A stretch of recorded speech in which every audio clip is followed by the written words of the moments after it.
Shalom a todos, bienvenidos a un nuevo audio. Este audio quiero que sea una mezcla de muchos temas. Como ya les he comentado, he venido teniendo ciertas pruebas respecto a mi tiempo disponible, respecto a mi trabajo. Y pues hay que redoblar un poco la apuesta.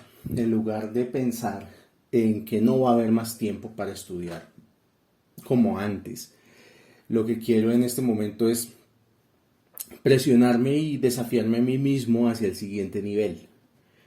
Y por eso muchos de los audios que vamos a estar compartiendo van a tener este tipo de contenido, donde no solamente va a ser audios sobre libros o sobre la porción semanal, sino que quiero ir un poco más allá e ir integrando diversos tipos de conocimiento en un solo audio. No quiere decir que no vayamos a seguir con los libros, por supuesto que lo vamos a hacer, pero estos desafíos que he tenido que atravesar me motivan es a llegar a un nivel más, no a retroceder. De eso se trata este audio este nuevo ciclo que vamos a comenzar de estudio. Para este audio vamos a estudiar algo de astrología, vamos a estudiar algo de Zohar y vamos a estudiar Humash. Pero tenemos que poner el contexto que estamos muy cerca, ya cada vez más, al Rosh Hodesh de Aries, al Rosh Hodesh Nisan. Si lo miramos desde el calendario hebreo, el Rosh Hodesh viene a ser el viernes por la noche. El próximo viernes por la noche va a empezar el signo de Aries, uno de los más importantes, porque va a marcar una de las fiestas más importantes de todo el calendario hebreo, judío, cabalístico. Es la fiesta que más trabajo tiene, es la fiesta que más misbot tiene, que más acciones directas tiene. Estamos hablando de Pesaj. Iremos poco a poco mirando ciertas leyes de Pesaj, porque en los próximos audios vamos a estar hablando de Shulchan Aruch y leyes de Pesaj. No es casualidad que empecemos a hablar de Pesaj justamente en la Parashá Shemini, que fue la de la semana pasada. También vamos a hablar un poco de esta Parashá y que me va a apoyar el Zohar con ciertos conceptos. En sí, ¿qué es Pesaj? Si lo viéramos desde el punto de vista climatológico, pues es el inicio de la primavera, es la Pascua de la primavera.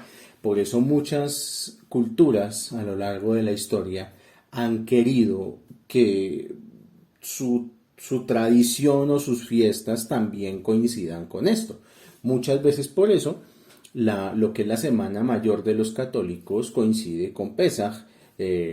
Las fiestas de Pascua de otras tradiciones también coinciden con Pesaj, y es porque todas las culturas, esto no está bien decirlo, pero pues de alguna u otra forma se han querido vincular a esta energía de renovación que se nos viene. Es una energía de renovación donde tenemos una oportunidad de captar la mejor de todas las conexiones astrológicas de todo el año.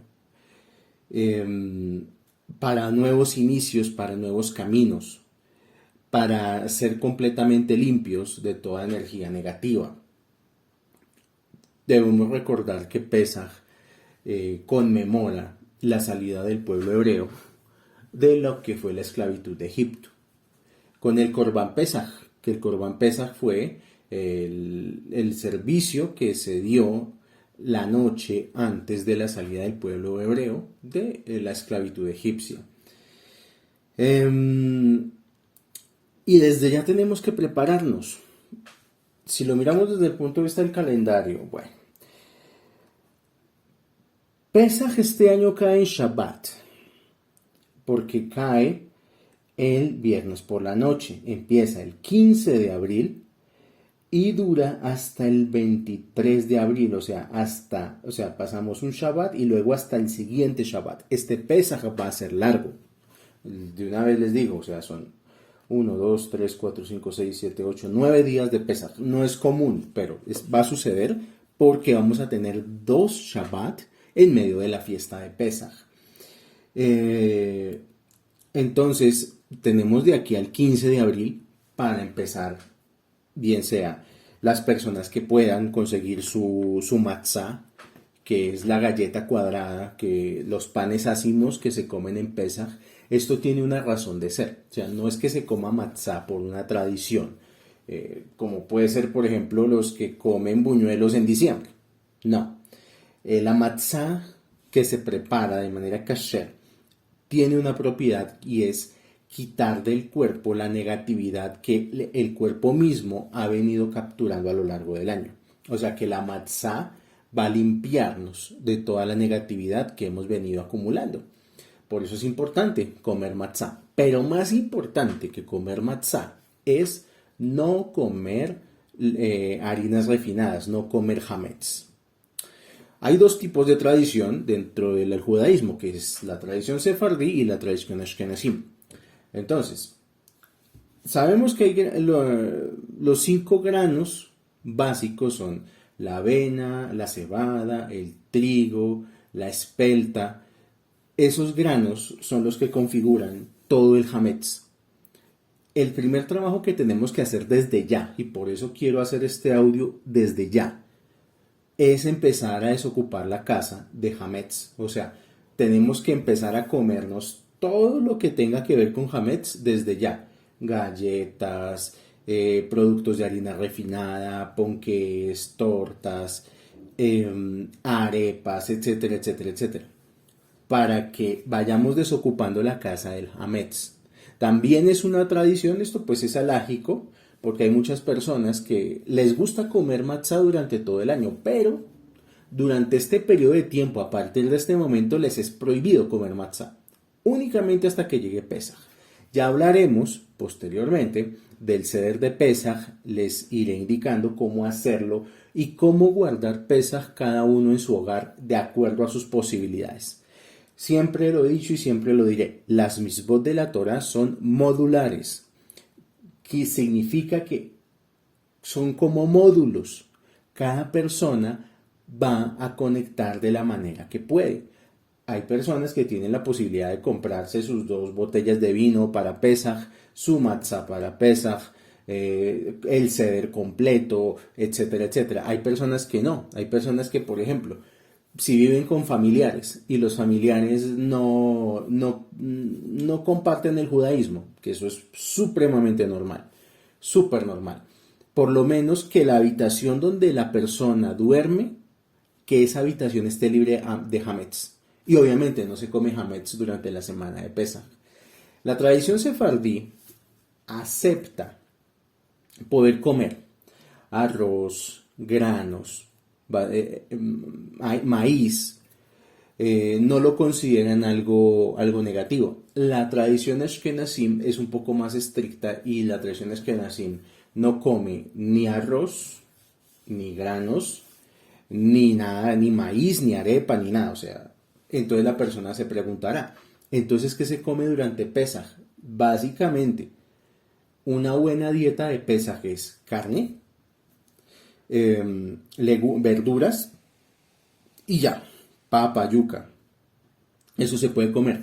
Muchos judíos lo que hacen durante la semana de Pesaj es que se mantienen a punta de sopa. Sopa de verduras, sopa con carne, sopa con pollo, pero alejados completamente de la dieta común de estar comiendo harinas refinadas, de estar comiendo avena, de estar comiendo espelta, de estar comiendo pan. Son muchas leyes, pero es porque esta es la fiesta, podría decirse que la más importante. Muchas de las mitzvot de la Torah están condensadas en esta fiesta. Incluso hay rabinos a los cuales yo les he escuchado que ser judío es muy fácil, porque es solamente guardar Shabbat y hacer bien Pesaj. Un judío que hace bien Shabbat, que conoce bien calendario judío y que hace muy bien Pesaj, aprueba como judío. Entonces por eso es tan importante y voy a darle un poquito más de énfasis este año a leer ciertas leyes de Pesaj para que lo sepamos y podamos adaptar la halajá a nuestra vida cotidiana. La esencia de Pesaj, cabalísticamente, es la liberación, es la idea de obtener libertad, libertad de la esclavitud. Entonces tenemos que empezar a pensar, ¿a qué cosas en la vida estamos esclavizados? Estamos esclavizados a el mal carácter, al mal humor, estamos esclavizados a algún vicio, estamos esclavizados al trabajo, estamos esclavizados al dinero, porque todo eso configura el faraón. El faraón es eso. Muchas veces a uno le cuesta salir de ese control. Y es porque muchas veces la gente se figura o piensa que el faraón de Egipto tenía a los hebreos esclavizados con cadenas, jalando piedras para construir pirámides, y eso es falso. Midrashim, Talmud y algunos pasajes del Zohar dicen que la esclavitud de los judíos en Egipto era a los placeres de Egipto. Egipto era el lugar más placentero de la antigüedad. Era como decir hoy una ciudad importante tipo Nueva York. Y los judíos estaban, aunque estaban limitados y esclavizados, tampoco querían perder las comodidades de Egipto. Entonces era muy difícil para Moshe lidiar con un pueblo que sencillamente no se quería ir de la potencia mundial del mundo antiguo, que en este caso es Egipto. Es como si hoy en día a los judíos de Nueva York les dijeran, hay que dejar Nueva York y nos vamos todos para Israel a la de ya, y hay que atravesar desierto. Pues van a decir, no, yo no me voy a ir de aquí, o sea, yo me quedo en Nueva York. Los defectos de carácter y las cosas que nos esclavizan son eso, cosas que por un instante de placer momentáneo nos esclavizan a largo plazo. Incluso malos hábitos, malos comportamientos, el deseo de recibir para uno mismo, el instinto de la lujuria, el instinto sexual, todo eso configura, si no es controlado, si no es manejado, configura una esclavitud, y el faraón de ahí se agarra para esclavizar a la gente. Entonces, esta primera parte del audio es para que ya nos vayamos como empapando de la idea de Pesaj. No dejemos para la última semana acordarnos de comprar la matzá, de comprar el vino, porque el vino tiene que ser kosher le Pesaj. No puede ser el vino común y corriente. Tiene que ser un vino que no haya fermentado. Y pues las judaicas ya manejan eso de una manera muy, muy responsable, que venden el vino que es específicamente para Pesaj. Entonces no se puede durante la semana de Pesaj consumir nada de hametz, y no se puede tener en la casa nada de hametz. Como a mí me gustan los cómics y el mundo de DC Comics, hay uno de mis personajes favoritos es Superman. Y Superman parece ser que es invencible, tiene superpoderes, puede volar, es invulnerable a cualquier tipo de daño, excepto la kriptonita. Pues bueno, les cuento que para nosotros el hametz, la levadura de las harinas refinadas, es nuestra kriptonita. Y si dejamos un poquitico de hametz en la casa, de ahí se va a agarrar la energía del otro lado para hacernos la vida imposible el resto del año.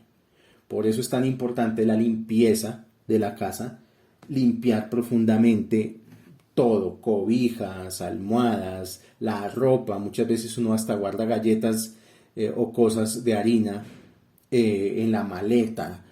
Todo hay que ser muy, muy meticuloso sacando la kriptonita de nuestra casa. Y eso también genera un efecto psicológico, que es que vamos a ser muy meticulosos durante el resto del año para sacar nuestros defectos y botarlos por fuera de nuestra vida. Esto como para empezar este audio. Me llamó la atención de la porción de la semana pasada de Shemini, el suceso de la muerte de los hijos de Aarón, el sumo sacerdote. Si nosotros vamos a leer la Torá, vamos a leer el Humash, El Shabbat pasado fue Shemini y dice claramente en Levítico 9, capítulo 1, Vayhi bayom Shemini kara Moshe le'Aaron ulbanav ulsikne Israel, bayom el Aaron kach leja Egel, aquí Egel, ya vamos a ver por qué, Egel ben Bakar lejatat be'ali leolat mimim lejakeraf livne Adonai. Dice aquí, y fue en el día octavo. De hecho, la porción de Shemini habla desde el día octavo, que eso yo ya lo toco más a profundidad bajo el Zohar. En el día octavo llamó Moshe a Aarón y a sus hijos y a los ancianos de Israel. Entonces Moshe llama a toda la cúpula del pueblo de Israel, a Aarón, a sus hijos y a los ancianos. Y le dijo a Aarón, toma para ti un becerro, hijo del vacuno, para expiación, para hatat, y un carnero para olá, íntegros, y haz acercar para sacrificio ante Dios. La pregunta es, ¿por qué un becerro? ¿Por qué no le dijo una vaca? ¿Por qué no le dijo un caballo? ¿Por qué no le dijo una gallina? ¿Por qué una paloma? ¿Por qué le dijo un becerro? Esta porción nos dice que es el estreno del tabernáculo sagrado. O sea, en esta porción todos los trabajos de la construcción del Mishkan, de la construcción del tabernáculo, de la construcción de la menorá, de todos los implementos del templo sagrado, del Santa Santorum, del Arca de la Alianza, de los querubín, todo eso ya terminó. Y este es el día donde se va a inaugurar.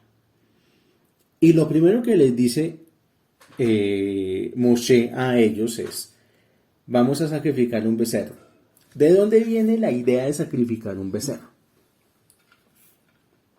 Viene de que hasta este momento Aarón a Cohen todavía tenía deudas pendientes con Hashem.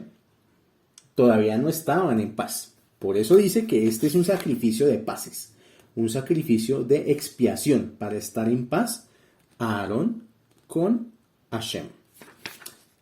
El becerro que ellos tenían que sacrificar era justamente por el becerro de oro, por el Het Aegel. Todavía había rastros de Tikkun, de la creación del becerro de oro, y que Aarón fue uno de los copartícipes principales de ese suceso. Y no se podía inaugurar el tabernáculo sagrado dejando deudas pendientes. O sea, una de las cosas que nos enseña esta porción es que uno nunca recibe bendiciones en la vida si tiene todavía asuntos pendientes que resolver con el mundo espiritual. O sea, que uno antes de pedirle a Hashem cosas, pedirle dinero, pedirle trabajo, pedirle lo que cada quien le quiera pedir, tiene que asegurarse, porque antes de que le llegue esa bendición se tiene que poner a cuentas con su creador. Y vamos a ver el libro y muchas veces vienen este tipo de cosas. Que Aarón todavía tenía alguna deuda espiritual por haber participado de la construcción del becerro de oro y tenía que hacer un sacrificio de hatat, una expiación, antes de entrar a algo nuevo, antes de entrar a algo mejor. Todos en la vida tenemos que hacer esto, porque muchas veces si no hacemos este proceso de autoobservación y de saldar cuentas con todo nuestro pasado, pues va a ser muy difícil que lleguemos a la inauguración de un tabernáculo en nuestra vida. Va a ser muy difícil que llegue una energía nueva. Parte de esta conexión de empezar a pensar en Pesaj y de sacar el Hametz y todo esto es empezar a hacer cuentas. ¿Yo a quién le debo? ¿Con quién me tengo que disculpar? ¿Qué deudas de pasado he dejado por ahí? Y empezar a ir saldando todas esas cuentas. Porque esas cuentas no se van a quedar así nomás, todo es exacto. Inclusive, por esa razón, muchas veces, antes de que a la vida de la persona llegue una bendición, le llegan un montón de pruebas. Porque es la expiación que la persona necesita antes de entrar a algo más sagrado, antes de entrar a algo más kadosh. Y luego dice, en el párrafo 3 de Levítico 9, Ve el Bene Israel te daber lemor que hu seir y simle hatat, beegel, bajeves, Bene Shana Temimim Leolá. Miren lo que dice aquí. Y a los hijos de Israel, ya Moshe habló con los duros, con los que van a manejar el tabernáculo. Ahora va a hablar con el pueblo. Y a los hijos de Israel hablarás diciendo, tomad un chivo de cabríos, de cabras, de chivos, para Hatat, ofrenda por pecado, y un becerro y un cordero, hijo de un año, íntegros para Olá, ofrenda de elevación. ¿Por qué ahora chivos? Todo esto es lo que uno se tiene que preguntar cuando estudia Torah. No solamente leer y decir, bueno, sí, sacrificaban chivos a lo que marca, o sea, eran como los de la Guajira, como guajiros comiendo chivo. No, uno tiene que preguntarse, ¿por qué un chivo? El chivo es un animal. En la cultura popular siempre se habla de aquella frase del chivo expiatorio. Entonces, que fulano de tal cometió crímenes, pero su chivo expiatorio fue fulano de Pascual. Eso, digamos, es lo que dice la cultura popular, el vulgo, pues. Pero el chivo es un animal muy especial, porque hasta aquí solamente se había sacrificado chivo en una única ocasión. Y esa única ocasión, la Torá nos la dice muy claramente, que fue el chivo que se encontró Abraham en el sacrificio de Isaac, en la atadura de Isaac. Entonces, cuando se le perdonó la vida a Isaac, aparece un chivo y se sacrificó el chivo en lugar de sacrificar a Isaac. Eso ya nos dice mucho sobre el valor que tenía el hecho de hacer este tipo de sacrificios de elevación, pero no de cuerpo, sino de alma. Voy a leer algo que dice aquí el Ora Haim Hakadosh, y trae una explicación maravillosa acerca de la lógica del sacrificio expiatorio por algún pecado. La pregunta es, ¿cómo es que el pecador, siendo merecedor de la pena de muerte, se puede eximir sacrificando un animalito? Hay dos explicaciones, la explicación Peshat y la explicación cabalística. La explicación Peshat es la siguiente. Cuando una persona peca, pero peca no de un aspecto religioso, o sea, no es el pecado que nos enseñan los curas en la iglesia, no. Cuando uno peca contra uno mismo, contra su propia santidad. ¿Sí? O sea, cuando yo cometo un pecado es contra mí mismo, no contra el Creador ni contra nadie más, contra uno mismo. Y por eso cuando una persona peca, pierde su alma pura y baja su categoría a la del animal. Y por eso las personas más negativas parecen más animales que seres humanos. Luego, cuando la persona hace teshuvá, que es la reflexión y el arrepentimiento, es cuando le vuelve a regresar su alma. Entonces, si una persona hizo teshuvá, sería injusto que la mataran, ya que al pecar era animal y ahora que se arrepintió vuelve a ser persona. ¿Cómo van a matar a una persona que es cuerpo y alma por un pecado que lo cometió siendo animal? Por eso la solución es traer un animal y degollarlo. En ese momento el pecador reflexiona que cuando matan al animal era porque esa era su posición en el momento de pecar. O sea que por su culpa va a morir un chivo, por su culpa va a morir una cabra, una vaca o lo que sea. Esa es la explicación Peshat. Ahora, la explicación cabalística. Las personas cuando pecan contra su propia alma, ya no tienen el mismo nivel de alma para poder reencarnar en un ser humano nuevamente. Entonces, una persona que es muy negativa y reincide en ser negativa y vuelve y cae en sus errores del pasado, corre un gran peligro, que es que parte de su alma vuelva a reencarnar, pero dentro de animales. Entonces, hacer el sacrificio del animalito trae consigo algo bueno, y es que el corbán hace que el alma de ese animal vuelva a reencarnar como ser humano más adelante. Y es como un trato gana-gana. Es una negociación donde gana el que lleva el animal y gana el animal también. Esas son las dos explicaciones. Esto tiene que ver mucho con el siguiente punto que quiero compartir. Ya para dejar un poco de lado las explicaciones de los sacrificios. Y decir una cosa que es importante, en la tefilá diaria, todos los días, la persona tiene la oportunidad de recitar los korbanot. Entonces recita la Ketoret y recita unos pasajes de la Mishnah, que es todo el servicio que se hacía en el templo y todos los tipos de sacrificios.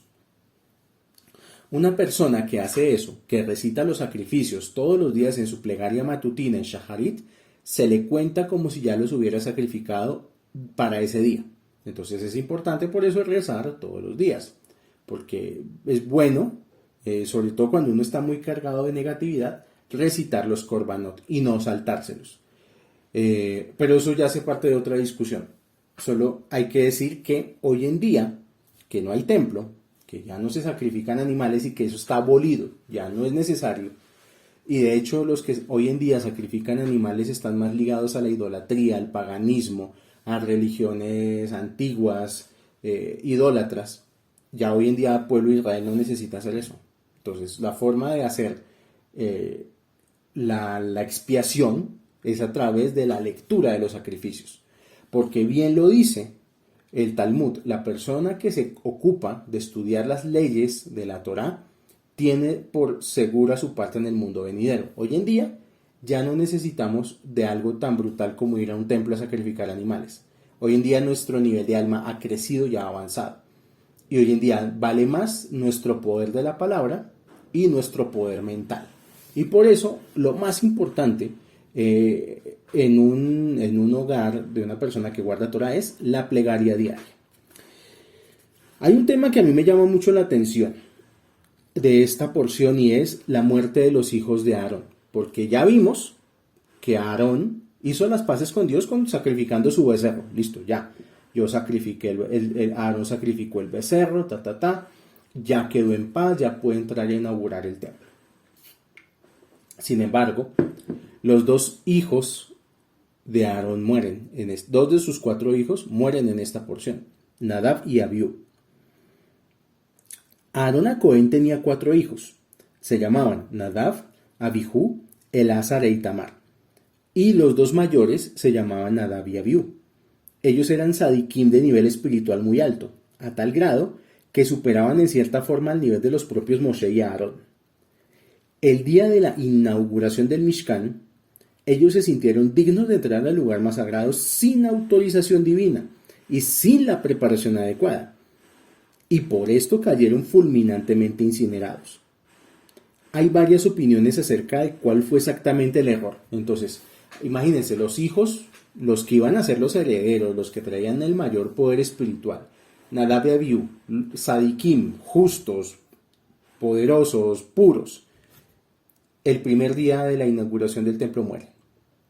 Ya Dios había hecho las paces con Aarón, ya no tenía nada que ver con Aarón, o sea, no fue que por Aarón murieron Nadab y Abiú. Entonces viene la Torá a explicarnos varios de los motivos o varias de las opiniones acerca de lo cual fue exactamente el error de ellos. Y me gusta compartir esto porque de esto depende mucho nuestra vida espiritual. Motivo número 1 por el cual murieron Nadab y Abiú, que entraron al lugar más sagrado, al Kodesh HaKodashim, sin autorización, siendo que solo puede entrar el Kohen Gadol un día al año, que es el día de Yom Kippur. Entonces, primera razón, que la persona entra a lo más sagrado sin autorización, sin preparación. Número 2, que no se habían casado, por pensar que ninguna joven era digna para ellos. Estos muchachos, que aparte de todo eran muy apuestos y eran hijos de Aarón y su tío era Moshe, ellos decían, nosotros somos demasiado buenos y no hay ninguna mujer que nos dé la talla.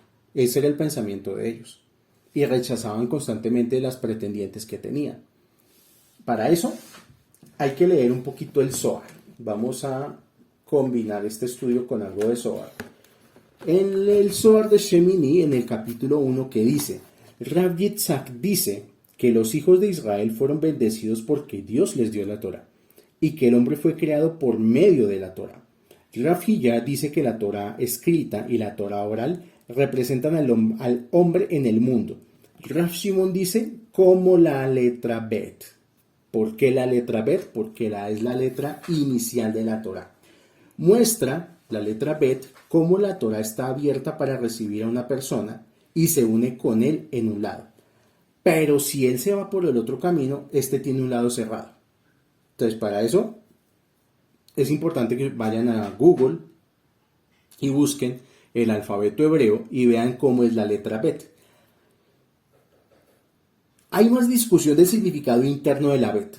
Aprendemos que quien estudia la Torah es amado arriba y abajo, pero aún más, así están quienes estudian la Torah en la noche. Más tarde en la mañana todos los juicios son quebrantados. Entonces, es importante entender la letra Bet porque estamos inaugurando una casa, que es el tabernáculo. Es el lugar donde los hebreos van a conectar con la luz espiritual.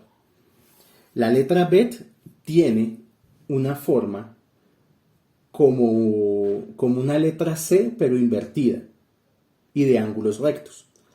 La letra Bet está compuesta por 3 letras Bab. Una letra Bab acostada arriba, una letra Bab acostada abajo y una letra Bab al lado derecho, más pequeñita, que las conecta la Bab de arriba con la Bab de abajo. El Zohar dice que estas 3 letras Bab, que forman la letra Bet, corresponden a 3 sefirot de la Torah, que son Binah, Gesed y Tiferet. Y que solamente son 3 sefirot muy importantes: Binah, Gesed y Tiferet. No hemos hablado de Geburah, solamente de esas 3: Binah, Gesed y Tiferet. Entonces dice que el ser humano, el hombre, solamente puede conectar con esas 3 sefirot solamente de una manera, y es casándose, teniendo esposa. Es la única forma en la que el hombre puede coronar su vida con la letra Bet, con Gesed, con Binah y con Tiferet.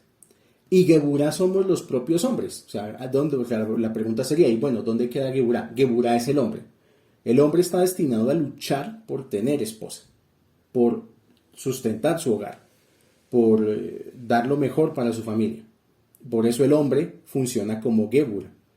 Y si hace bien su trabajo y si lo hace bajo la luz de los preceptos de la Torah, su esposa va a convertirse en una letra Bet. Se va a convertir en su tabernáculo, se va a convertir en su altar. ¿Está bien? Y por eso es tan complicado cuando un hombre decide no casarse. Y se le van los mejores años. Y hoy en día se presenta mucho como el caso de Nadab y Abiú, que el hombre es, como decía un amigo mío, pobre pero exigente. Quiere mujer bonita, virtuosa, 90-60-90, contornos perfectos, pero pues sabemos que hasta la mujer más bonita la belleza se le va a acabar. Pero hay hombres que son así, y lamentablemente hay hombres que se les va la vida buscando perfección y llegan a viejos y se quedan solos. Entonces es muy grave para un hombre no moverse en ese aspecto y que le pasen los años.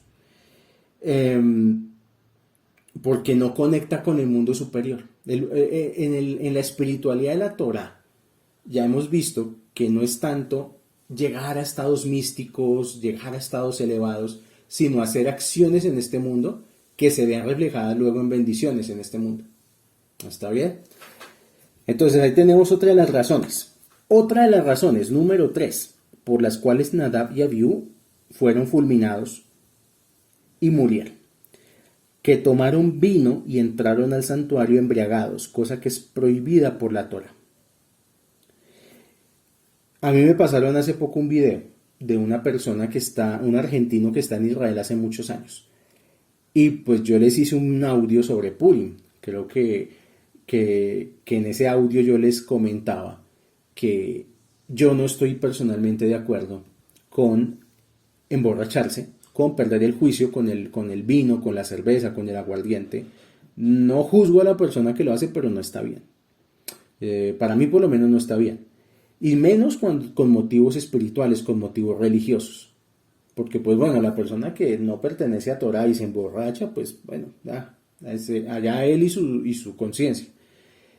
Pero este argentino grabó el Purim de este año y pues la escena no pudo ser más triste porque habían puros niños de 5 años, de 6 años, borrachos y fumando. Eso no es espiritualidad, eso no es religiosidad, eso no es conexión con la Torah. Y esto aquí no lo confirma, que ellos, los Nadab y Abiú, entraron embriagados, tomaron vino y se presentaron al Sancta Sanctorum embriagados. Cuarta razón, que dictaron una ley en presencia del maestro Moshe Rabenu y eso es una grave falta de respeto. No quiero ahondar en eso por ahora. Quinta razón, el quinto motivo de su trágica muerte es que los dos hermanos comentaban entre ellos cuándo llegará el tiempo que ha de fallecer Moshe y Aarón para que ellos dirijan al pueblo de Israel. O sea, ellos empezaron con la típica que hacen muchas veces los hermanos cuando ya ven que los papás están viejitos, como a empezar a repartirse a quién le va a quedar la casa, a quién le va a quedar la finca, a quién le va a quedar esto, lo otro. Y empiezan a hacer fiestas mientras los viejitos están vivos todavía. A Nadab y Abiú les pasó eso. Empezaron a hacer repartición de cosas estando Moshe y Aarón vivos. Y por eso, en ese momento, una voz del cielo dijo, veremos quién entierra a quién. O sea, desafiaron a las leyes del cielo al hacer esto y pues desde el cielo salió esta voz. Veremos quién entierra a quién. Sexta razón. La razón que da el sentido llano del texto es que trajeron ante Dios un fuego, el cual no había sido ordenado dar. Esto es importante. No fue ordenado por Dios que ellos se acercaran a ofrecer este fuego. Ellos tomaron sus sartenes con fuego, por lo que al parecer, según esta explicación, debieron de haber esperado al fuego celestial como lo hizo Eliyahu, para que sea santificado el nombre de Dios ante todos. Esto pasa mucho y es parte de la razón por la cual quiero explicar en este audio esta porción. No lo hago en Shabbat, pues porque en Shabbat yo no uso aparatos electrónicos, ustedes saben, pero pues me parece pertinente que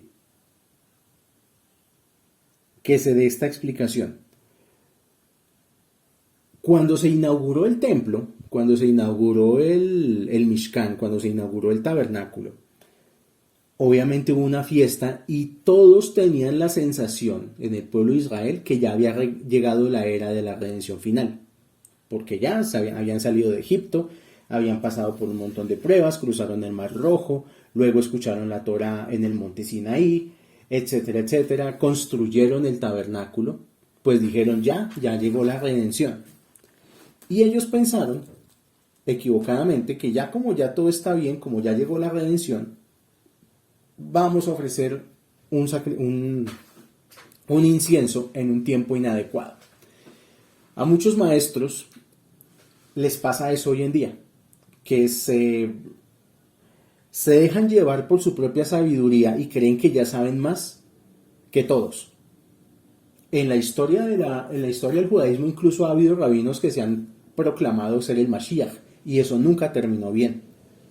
Hay maestros que ya porque tienen un nivel espiritual y un avance toman unilateralmente la decisión de ya no cumplir más con la Torah.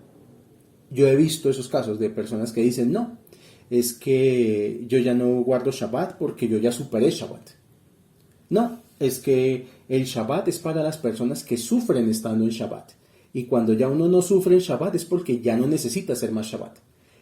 Esas son ideas tontas. O personas que llegan y dicen, es que mi objetivo en la vida es ya nunca más volver a estudiar Torah, alejarme de todo, volverme un ser de luz, paz y amor, Se dejan llevar por su propio juicio, como Nadab y Abiú, y empiezan a hacer cosas que no se les está pidiendo que hagan. Y esto es exactamente una de las razones por las cuales este punto es súper esencial. Una de las cosas que nosotros tenemos que guardar siempre como estudiantes de Torah es humildad. Y humildad no es solamente ser humildito de carácter, sino humildad es nunca pensar uno que está por encima de las leyes de la Torah o que estamos en otra era o que ya conmigo ya Shabbat no, o que yo hago las cosas a mi manera. Una cosa es que las misbot sean modulares, y es válido que una persona haga su mejor esfuerzo. Pero otra cosa es que una persona que puede hacer las cosas bien, decida hacer lo que quiera. ¿Por qué? Porque su inspiración divina se lo dijo así. Eso es peligrosísimo. Porque eso conlleva errores que más adelante, por ejemplo, llega Rosh Hashanah y tome juicio por esos errores. Hay personas, por ejemplo, que les ha pasado que en Rosh Hashanah y Yom Kippur se van del camino espiritual. Y es por esto, porque ya sienten que son demasiado inteligentes y saben mucho y ya superaron, según ellos superaron la Torah. Hay que tener mucho cuidado con esas ideas no muy inteligentes que digamos. Bueno, hemos tocado un montón de temas. Hoy, pues esta porción es mucho más amplia, habla de lo que son los animales permitidos para comer, los animales prohibidos para comer. En realidad el kashrut es muy fácil, es no mezclar leche con carne y solamente se come pollo, res y pescado, pero pescado que tenga aletas y escamas. Entonces bagre no se puede comer. Listo. De resto todos los otros animales están por fuera de la dieta judía, o sea, no se puede comer cerdo, no se puede comer pato, no se puede comer tiburón, no se puede comer ballena, no se puede comer avestruz. Todos los animales que estén por fuera de lo que son las condiciones básicas del kashrut, no tocar eso. Insectos no se comen, por ejemplo. Entonces, pues, no es de este audio pues entrar a profundizar eso. Mi objetivo con este audio es inaugurar para mí personalmente una nueva etapa donde me tengo que disciplinar un poco más en cuanto a usar estos espacios para empezar a difundir conocimiento de la Torah con la ayuda de Hashem, obviamente. Y voy a procurar hacer como este tipo de mix de varios libros, de varios temas, sin dejar de lado los libros que estamos estudiando, que llevamos ahí en la cuenta.